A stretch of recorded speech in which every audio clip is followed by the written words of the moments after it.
The key to innovation in Latin America does not lie in not being afraid of failure, but in having a well-grounded, permanent method for innovation.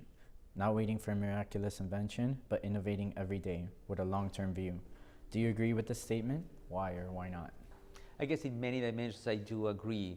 There has been so many changes on the mental map that companies have been using to think about innovation.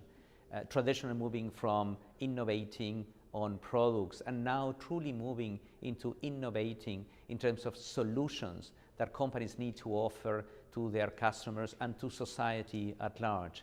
And yes, it has been an openness to more failure, but I think you rightly say it's not about being able to live with failures, but I think finding the ways of creating successes of those failures.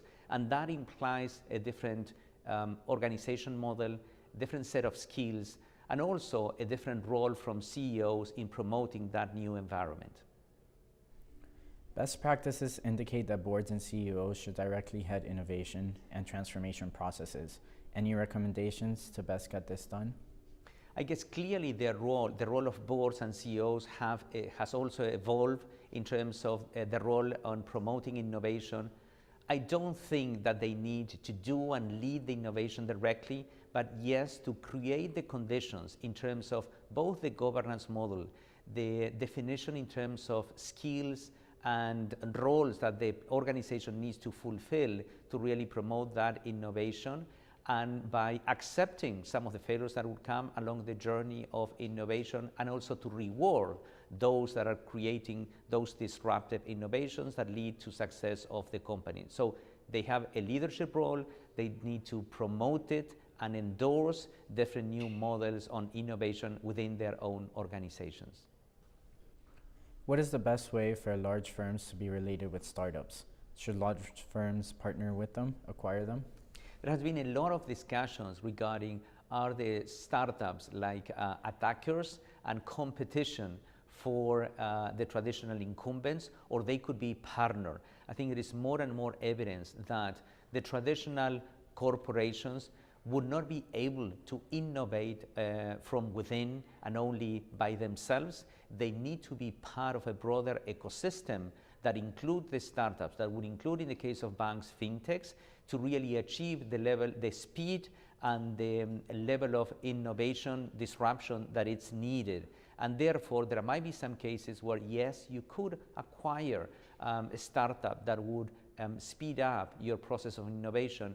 In many other cases, you will team, you will make alliances and develop new ventures with those. But clearly, it's not pure traditional competition. It's more about collaboration and actively orchestrating the ecosystems that large corporations are able to create to include, involve most of the other startups of that country. Where should acquired startups or startup funds be placed within the organizational chart of a large company? There have been a lot of stories regarding how to best embed a startup that you have acquired within the organization and really putting within the framework of the traditional organization just to change the way in which things have been done. In other cases, it has been just to put it on a side, not to contaminate your traditional way of seeing the business to the new acquired entity. The case of Corner Shop now in Chile is one of the cases where Walmart has decided to keep it in a bit of a standalone and find new ways of doing this cross-fertilization to traditional model.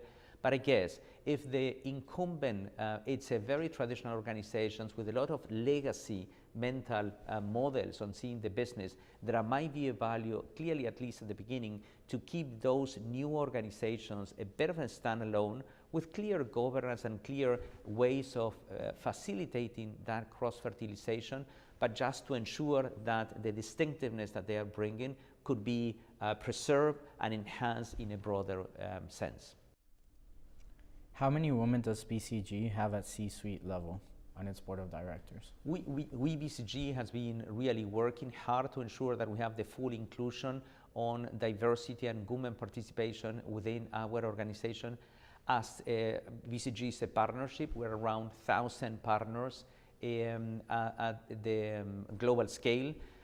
The female participation at the partner level has been growing, and we know that this is a very demanding job, but clearly it's now beyond the close to the 20%. At the C level, say in our executive committee, we have probably now 30% of our executive committees is formed by females.